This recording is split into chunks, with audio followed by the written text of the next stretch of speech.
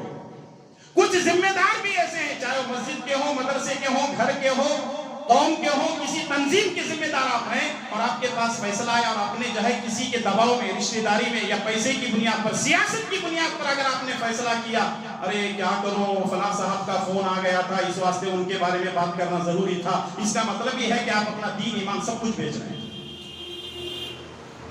اسی لیے اللہ تبارک و تعالیٰ نے سورہ توبہ کے اندر یہودیوں کا ایک خاصہ بتایا ہے. وہ لوگ کیا کرتے تھے اتخذوا احبارهم ورهبانهم اربابا من دون اللہ. انہوں نے اپنے علماء کو اور اپنے درویشوں کو اپنے بڑوں کو اپنا خدا مان لیا. ایک صحابی کہنے لگے عدی بن حاتم رضی اللہ تعالیٰ عنہ، وہ تو علماء کو اپنا خدا نہیں مانتے ہیں، آپ کیسے کریں؟ قرآن کی آیت ہے، نبی صلی اللہ علیہ وسلم نے فرمایا اگر ایک چیز حلال ہے تو تمہارے علماء حرام کر رہے ہیں، صحیح ہے؟ ہاں ہے۔ ایک چیز حرام ہے تو تمہارے علماء اس کو حلال کر رہے ہیں، صحیح ہے؟ بولے ہاں ہے۔ یہی تو خدا ماننا ہو۔ حلال اور حرام کرنا کس کے اختیار میں ہے؟ اللہ کے اختیار میں ہے، تمہارے علماء ہی کام کر رہے ہیں، اور آج ایسے ہو رہا ہے۔ شریعت کے مطابق فیصلے نہیں ہو رہے آج، اور اسی لیے آپ دیکھیں شریعت کے مطابق فیصلے نہ ہونے کی وجہ سے آج مسلمان علماء سے بدظن ہیں، ذمہ داروں سے بدظن ہیں، بڑوں سے بدظن ہیں، اور نتیجہ یہ ہے کہ معاشرے کے اندر سدھار آنے کے بجائے بگاڑ آ چکا ہے۔ لوگ زبانوں کو بند کرنے کے بجائے زبان کو بے لگام کر کے لوگوں کی غیبتیں اور چغلخوریاں کرتے ہیں۔ اس کا ذمہ دار کون ہے؟ اس کی بنیادی وجہ یہ ہے کہ طاغوت کی پوجا اور پرستش ہو رہی ہے۔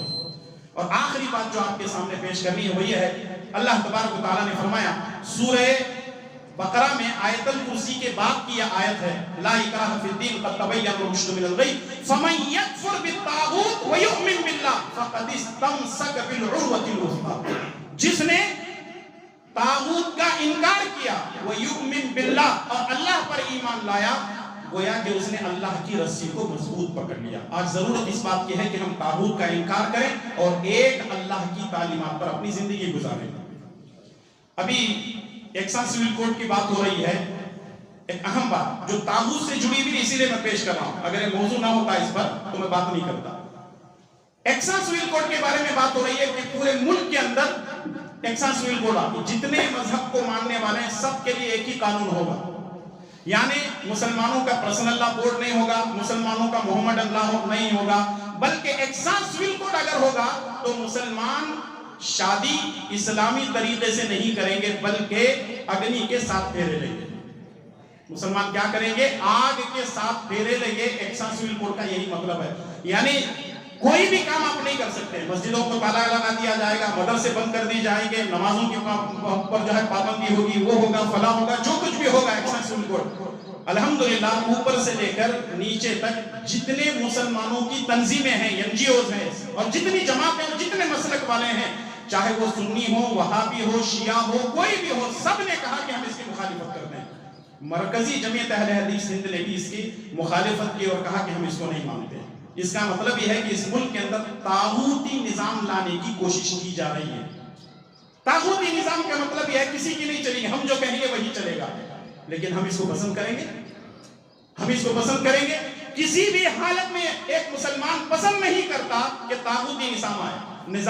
ہم یہ چاہتے ہیں کہ اللہ کی تعلیمات پر عمل ہو اور پیارے نبی جناب محمد رسول اللہ صلی اللہ علیہ وسلم کی تعلیمات پر اپنی زندگی ہو۔ تو اس لیے میرے بھائی اور دوستو، اس کی مخالفت ہم اپنے ذہن میں رکھیں گے، ضرورت پڑنے پر جو میمورنڈم حکومت کو پیش کرنا ہے پیش کرتے رہیں گے، اور ہمیشہ اس کی مخالفت بھی ہم کرتے رہیں گے۔ طاغوتی نظام یہ اللہ کے نظام کے سامنے جو ہے یہ دنیا والوں کا نظام ہے۔ اور رہا مسئلہ ہے کہ 2024 کو کیا ہوگا، جو ہوگا اللہ تعالیٰ کے پاس لکھا ہوا ہے، جو ہوگا، جو ہونے والا ہے اللہ کے پاس کتاب میں لکھا ہوا ہے، ہم کو پریشان نہیں ہونا ہے۔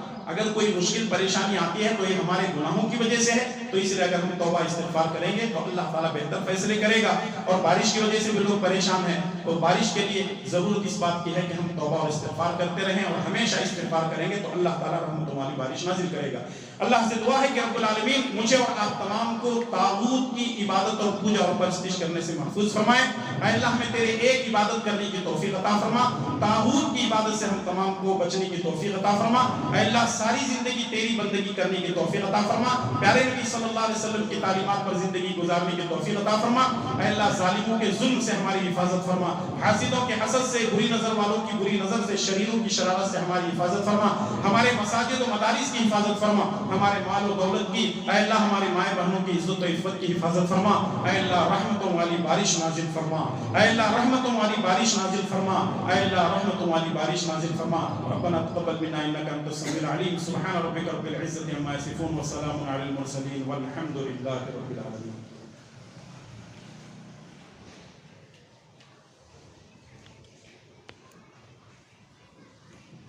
الحمد لله رب العالمين، والصلاة والسلام على أشرف الأنبياء والمرسلين نبينا محمد وعلى آله وصحبه أجمعين، أما بعد۔ أعوذ بالله السميع العليم من الشيطان الرجيم إن الله وملائكته يصلون على النبي يا أيها الذين آمنوا صلوا عليه وسلموا تسليما اللهم صل على محمد وعلى آل محمد كما صليت على إبراهيم وعلى آل إبراهيم إنك حميد مجيد اللهم بارك على محمد وعلى آل محمد كما باركت على إبراهيم وعلى آل إبراهيم إنك حميد مجيد اللهم أعز الإسلام والمسلمين اللهم أعز الإسلام والمسلمين اللهم أعز الإسلام والمسلمين وأذل الشرك والمشركين ربنا آتنا في الدنيا حسنة وفي الآخرة حسنة وقنا عذاب النار ربنا ظلمنا أنفسنا وإن لم تغفر لنا وترحمنا لنكونن من الخاسرين رب اغفر وارحم وأنت خير الراحمين عباد الله رحمكم الله إن الله يأمر بالعدل والإحسان وإيتاء ذي القربى وينهى عن الفحشاء والمنكر والبغي يعظكم لعلكم تذكرون واذكروا الله يذكركم وادعوه يستجب لكم ولذكر الله أكبر والله يعلم ما تصنعون